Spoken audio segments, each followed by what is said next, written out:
Hello everyone and welcome back once again. In today's video we will learn on the Vedic civilization. Under this topic we will try to cover up the time period of the civilization and the migration theory, which have been a controversial topic among the historians even today. However, before we start, it is very important to understand the fact that in history, and especially in ancient history, there are still so many questions unanswered. And as such, this Vedic civilization is also not free from the clutches of controversy. So with basic source of knowledge in hand, we shall look forward the following topics today. Number one, when did the civilization take place? Who are they and where did they come from? So to begin with, let's first of all understand from the time period of this Vedic age or the Vedic civilization. We should keep in mind that the majority of historians accept the period between 1500 BC to 600 BC as the Vedic age. It has been divided into two parts for the sake of convenience and better understanding. The first part is the early Vedic, and the second part being the later Vedic age. So like the Vedic age that has been divided into early Vedic and the later Vedic age, the time period that is 1500 BC to 1600 BC is also divided between this early and later Vedic age. So first of all, let's talk about the early Vedic age. The time period that falls under the domain of the early Vedic age spans from 1500 BC to 1000 BC. And this is the first phase of the Vedic age. So during this time, the Aryans composed the hymns of the Rig Veda. Let's go back to the later Vedic age now. Like that of the early Vedic age, from 1500 to 1000 BC, the remaining time period under the Vedic age falls under the later Vedic age, that is from 1000 BC to 600 BC. And during this time, the Aryans composed the larger part of the religious book. So by now, I hope you have understood the division of the Vedic age, divided into early Vedic and later Vedic age. Now, where do we get to know about the Vedic age now? What are the sources to understand the Vedic civilization? We should keep in mind that we get an idea about the condition of this civilization in India from the Vedic literature. The archaeological source of the Vedic age are practically not existent. The only source of Vedic culture and civilization is the Vedic literature. So what is this Vedic literature? What are the books that falls under the Vedic literature in which we get to know about the culture and historical evidence of the Vedic age? The Vedic literature composes of, first of all, the Vedas, the four Vedas, then the Brahmanas, the Aryangas, the Upanishads, the Vedangas, the Upvedas, and the Puranas. So these are the name of the books that falls under the Vedic literature. But this is not our topic for today. Our topic for today is the Vedic age. So who are the people that have occupied the Vedic civilization? So the people of this Vedic civilization or the Vedic age are also known as the Aryans. So who are the Aryans now? Where did they come from? This has been a topic for controversy among historians even today about the original homeland of the Aryans. There are many countries and they have maintained their own history, claiming that Aryans belong to their own culture and they belong to their own indigenous places. India, Central Asia, Vladimir of Pamir, South Russia, Europe, etc. All these have been alternatively suggested as the original home of the Aryans, and yet there is no consensus on this question even today. So we have seen that in almost all the countries here, India, Central Asia, Vladimir of Pamir, South Russia, Europe, they have claimed that the Aryan belong to their own indigenous people. So to understand this in a better version, let's look today with two approaches. One is the Indian nationalist approach, and the other one is the Western scholar approach. So under this, first of all, let's have a look on the Indian nationalist approach. What does the Indian nationalists say about the original homeland of the Aryans? So the Indian nationalists such as Bal Gangadhar Tilak is of the view that Aryans were the indigenous people of India. He tried to support his argument on the basis of the Vedas. So those scholars who have supported the idea of Bal Gangadhar Tilak includes Ganganath Jha, Avinash Chandra Das, Rajpali Pandey. They all support the arguments given by Bal Gangadhar Tilak, who says that the original home of the Aryans was India. He tried to support his argument on the basis of the Vedas. They argued that, or they all have maintained that India is the homeland of the Aryans, though they have differed in describing the original place of habitation in India. According to them, the Vedic literature gives no description of any other land and country outside India. They also pointed out that the central feature of the Aryan religious life was sacrifice of animals to God, which according to them was the practice originated from North Punjab. Apart from all this, the most striking feature of their justification was that the climate, the rivers, the mountains, the jungles, anything that is described in the Vedic literature are all Indians.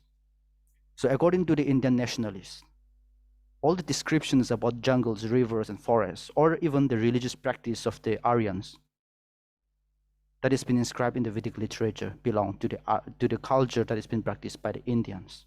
And therefore, they are of the view and opinion saying that the Aryan original home is India and no other country. However, the contention of these scholars is not accepted by the majority of the scholars. So let's have a look on the other side of the story. What does the Western scholars have to say about the original homeland of the Aryans? Europe was the original homeland of the Aryans. This is what the Western scholars have to say about the Aryan origin. According to them, Sanskrit, which has been the original language of the Aryans in the Indo-Aryan region, according to them, Sanskrit word has a very much similarity with some of the principal language of Europe, such as Latin, Greek, English, and German, and etc.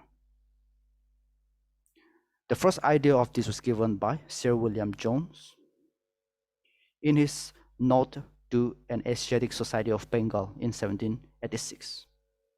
According to them, or according to Western scholars, the Sanskrit word, which has been the original word of the Indo-Aryans, Sanskrit word such as pitar and mother, has a similarity with the Latin word father and mother, which again has found a similarity in the Greek word father and mother, and also the German word father and mother.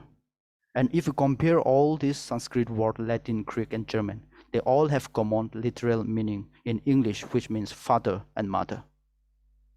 So on the basis of this community of language, Western scholars maintain that Europe was the original homeland of the Aryans and not India.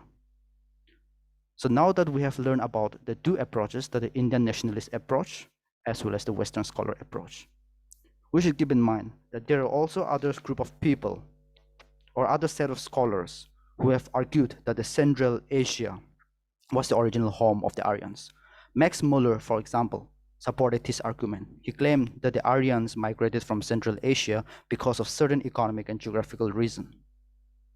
Thus, we find that there has been a different opinion, or different opinions have been expressed by different scholars regarding the original home of the Indo-Aryans, and still there is no consensus. However, we should keep in mind that the majority of it, or majority is of the view that the great steppe land which stretched from Poland and South Russia to Central Asia was inhabited by the Aryans. Many scholars have accepted the view that this steppe land stretching from Poland to South Russia to Central Asia have been particularly, or must have been, the original homeland of the Aryans. They were mainly pastoral people, but practiced a little agriculture. Probably the natural increase of population or the search for pasture lands forced them to move towards east, west, and south. So according to them, the Aryans, which were originally belonged to the steppe land stretching from Poland to Central Asia to south of Russia, some of them might have migrated to the southern part with Iran, while the other have might have migrated to the west and invaded some portion of the European countries. And those people of the Aryans who have stayed back on the Central Asia and that of the Iran marched towards or started to migrate towards the eastern part of the Indian subcontinent, crossing Afghanistan and Pakistan and reaching till the India northern part of India, which were known as the Indo-Aryans today. So with this, we have come to a clear understanding that the original homeland of the Aryan have been a topic or hot topic controversial among the historians today. However, we should keep in mind that the Central Asia, stretching from the Boland to the Central Asia and south of Russia, have been generally accepted by many scholars and historians as the original homeland of the Aryans, and through which they might have migrated to another part of the country or another part of the world. So with this, we have come to the clear understanding that in India, when it comes to India, the Aryans migrated or entered India from the northwestern part of India. So during this time, it was around 2000 BC when the Aryans actually entered the territory of India. Now, when the Aryans invaded India, the Aryan invasions or the theory of Aryan invasion is also a lot of controversy today. There are some group of people who says that Aryans did not invade India. There are some group of people who says that Aryans just migrated to India. A group of people who says that Aryans just migrated to India and not invaded, because today, if you look at the history of India, there is no archaeological evidence which can firmly confirm, or which we can firmly debate and say that Aryans, literally destroyed the monuments or the historical place of the Indians. However, some group of people who are of the view that Aryans truly invaded India, and that is why the Harappan civilization came to an end. So if we study about the Harappan civilization, we have studied the reason for the decline of Harappan civilization. Some scholars are of the opinion that maybe the Aryan invasion was one of the main reasons for the decline or the disappearance of the Harappan civilization. But we should keep in mind that the theory of Aryan invasion in India is still a controversial topic. So with this, we will wind up our session for today. We are very much clear that the Aryans belong to the Central Asia, which have been a hot topic and controversial topic among the historians even today. So in our next class, in our next session, we'll try to compare and contrast the lifestyles of the Indus Valley civilization and that of the Vedic civilization. For this, we will line up our session for today, and thank you so much for joining this session.